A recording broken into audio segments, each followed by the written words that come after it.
Sekitar jam 2 siang, tiba-tiba muncul suara gemuruh dari dalam terowongan. Sebuah ledakan keras mengguncang lorong utama. Batu seberat ratusan ton terjatuh dan menutupi satu-satunya akses keluar. Duduk yang nyaman, pasang telinga karena ini Intan Story ya.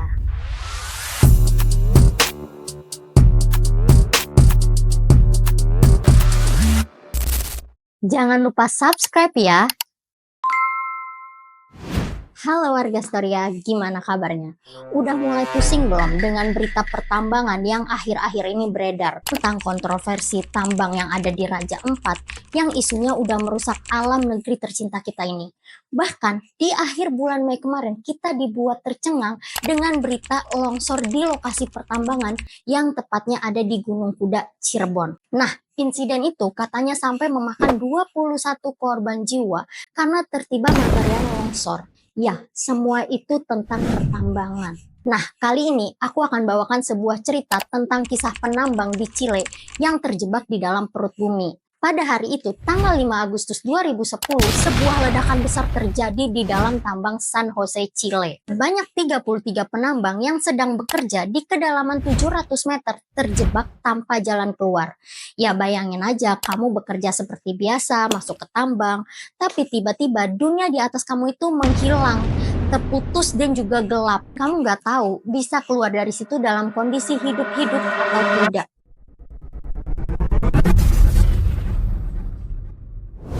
Tambang San Jose bukanlah tambang baru. Tambang ini sudah aktif sejak akhir abad ke-19. Terletak di Gurun Atacama, tempat yang paling kering di bumi, dengan suhu kalau di siang hari bisa mencapai 40 derajat Celcius. Nah, tambang San Jose ini dimiliki oleh San Esteban Primera Mining Company. Tambang ini dulunya dikenal sebagai sumber tembaga dan juga emas. Tapi di balik potensinya, tambang ini juga punya reputasi buruk soal keselamatan kerja. Karena sudah ada beberapa insiden sebelumnya termasuk korban jiwa. Jadi di tempat tambang ini tuh memang udah banyak banget kejadian kecelakaan di sini. Tambang ini punya struktur kedalaman bertingkat, mulai dari 100 meter, 300 meter, 500 meter, hingga titik yang paling terdalam itu 720 meter di bawah permukaan tanah. Nah, semakin dalam, akses dan juga ventilasinya itu semakin terbatas. Jalur spiral menjadi satu-satunya akses keluar dan juga masuk, dengan ruangan-ruangan kerja yang tersebar di berbagai level. Di titik 700 meter inilah biasanya para pekerja itu beristirahat di ruang darurat yang disebut dengan refuge, sebuah ruangan perlindungan yang dirancang untuk situasi darurat. Dan disitulah cadangan makanan disimpan untuk para pekerja dan juga obat-obatan medis apabila terjadi kecelakaan kerja. Pada suatu hari, tanggal 5 Agustus 2010, para pekerja ini masuk bekerja seperti biasa. Mereka nggak ada firasat sama sekali. Pokoknya mereka tuh menaiki truk seperti biasanya, masuk ke terowongan untuk ke lokasi tambang, terus mereka juga masuk ke kedalaman 700 meter untuk bekerja, dan mereka juga memasuki lubang sempit itu. Pokoknya mereka melakukan aktivitas seperti biasanya lah. Saat mereka mulai bekerja, sekitar jam 2 siang, tiba-tiba muncul suara gemuruh dari dalam terowongan. Sebuah ledakan keras mengguncang lorong utama. Batu seberat ratusan ton terjatuh dan menutupi satu-satunya akses keluar. Semua pekerja berlarianlah menyelamatkan diri dari batu raksasa itu. Sebanyak 33 penambang terjebak di bawah tanah, tanpa sinyal, tanpa komunikasi. Pokoknya mereka pun nggak ada kepastian sampai kapan mereka terjebak. Para penambang menyadari bahwa mereka benar-benar terperangkap. Dan truk yang mereka tumpangi itu rusak total karena tertimpa reruntuhan dari batu raksasa itu. Akhirnya mereka berjalan kaki lah tuh ke atas sampai di titik 610 meter di bawah permukaan tanah. Mereka bertemu batu raksasa itu yang menutupi satu-satunya akses keluar alias jalan buntu. Dan kalian tahu warga Soria berapa berat dari batu raksasa itu? Mencapai 770.000 ton. Bayangin aja sebesar apa batu raksasa itu warga Storia. Mau nggak mau, mereka akhirnya memutuskan untuk turun lagi ke bawah karena mereka juga khawatir tertimpa dari batu raksasa itu yang dari gunung. Jadi sebenarnya batu raksasa itu dari gunung yang ada di atas tambang. Mereka menuju ruangan refuge yang menjadi tempat perlindungan dan juga tempat penyimpanan makanan dan juga obat-obatan. Di sana mereka bertemu dengan Luis Urzua yang merupakan petugas penjaga di ruangan itu. Nah, mereka sebagai penambang profesional sangat menyadari bahwa proses penyelamatan ini akan membutuhkan waktu yang lama, bisa berminggu-minggu bahkan sampai berbulan-bulan. Mereka pun mulai membagi tugas. Ada yang beberapa mengatur makanan, ada yang menjaga air, ada juga yang lainnya mencoba menjelajahi reruntuhan. Setelah mengecek stok makanan, ternyata sisa makanan hanya cukup untuk 2-3 hari aja untuk 33 orang. Mereka membagi makanan, gimana caranya cukup untuk bertahan selama mungkin. Nah, akhirnya mereka berdiskusi lah tuh.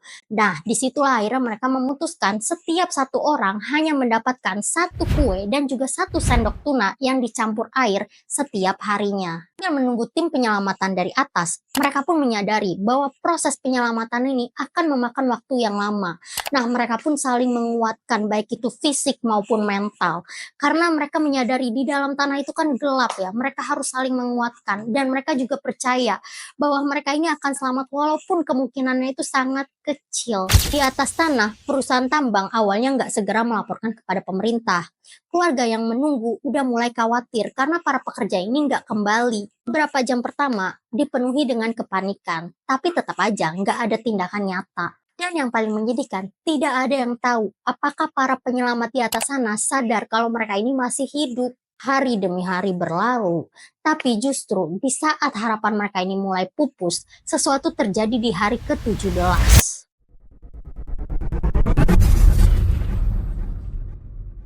Di atas sana, keluarga korban mulai membangun tenda-tenda kecil yang disebut dengan camp hope. Setiap harinya mereka berdoa dan menunggu kabar dari tim penyelamat. Tapi karena nggak ada kejelasan dari pihak tim penyelamat, akhirnya ada tuh salah satu keluarga korban yang bernama Maria Segovia memimpin para keluarga korban lainnya untuk berdemo menuntut kejelasan.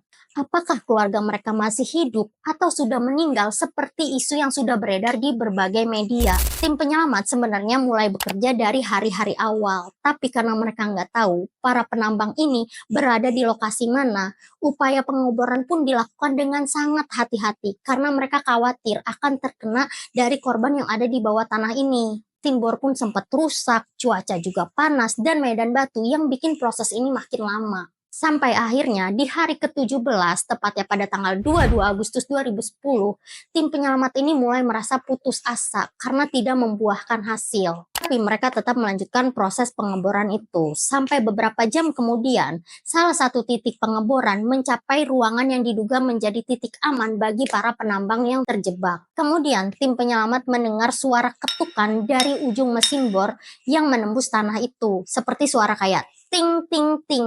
Nah, mereka pun kaget dan berusaha untuk mendengar kembali apakah benar gitu. Akhirnya mereka dengerin tuh dari ujung bor itu kan. Wah, bener nih ada suara ketukan, kata salah satu pengebor itu. Tanpa berpikir panjang, para pengebor ini pun akhirnya menariklah tuh mesin bor itu ke atas. Saat mesin bor itu dinaikkan ke atas, mereka menemukan sepotong kertas yang ditempel dengan selotip merah. Isinya cuma satu kalimat, tapi bikin dunia tercengang.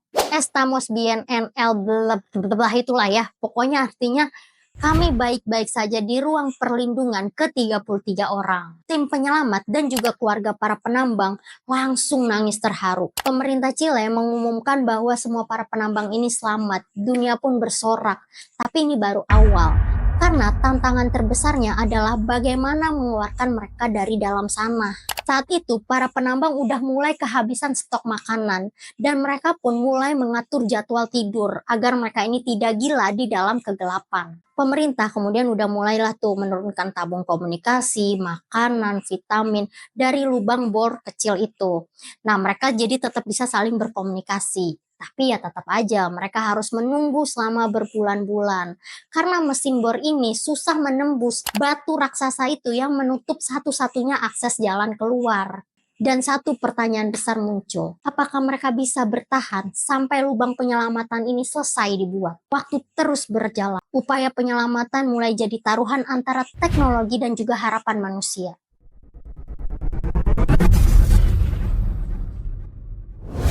Pemerintah Chile bekerja sama dengan NASA dan juga perusahaan pengeboran dari berbagai negara.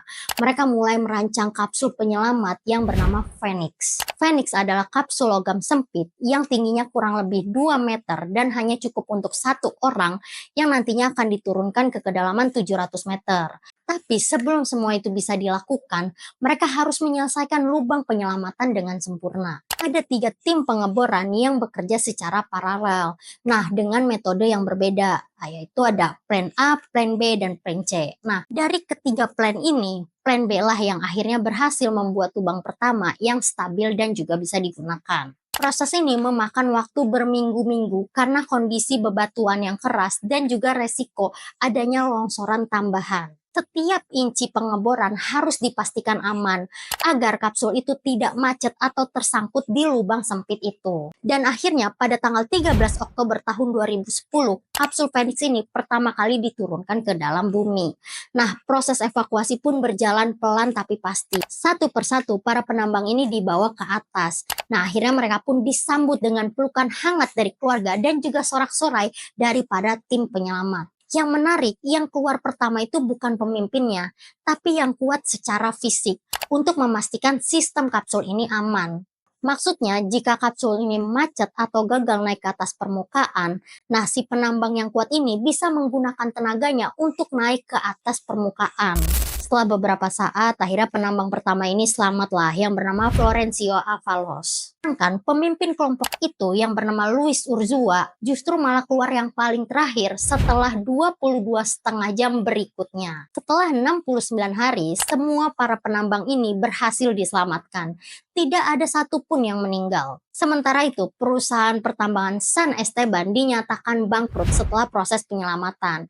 Karena secara materi, proses penyelamatan ini memakan biaya sebanyak 20 juta US dollar. Dan Presiden Chile akhirnya menyatakan pertambangan San Jose ini ditutup. Nah, warga Storia, gimana menurut kalian tentang ceritaku barusan?